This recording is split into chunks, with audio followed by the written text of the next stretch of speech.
Я верю, что мы освоим космос и сможем летать от планеты к планете.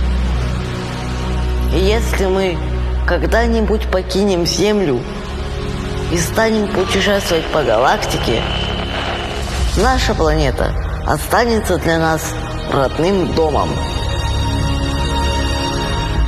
Засоряя Землю сейчас, что мы сможем предложить космосу в будущем? Ведь уже сейчас в нем летает наш мусор. Бесконечный космос не заслуживает бесконечного мусора на своей самой уникальной планете.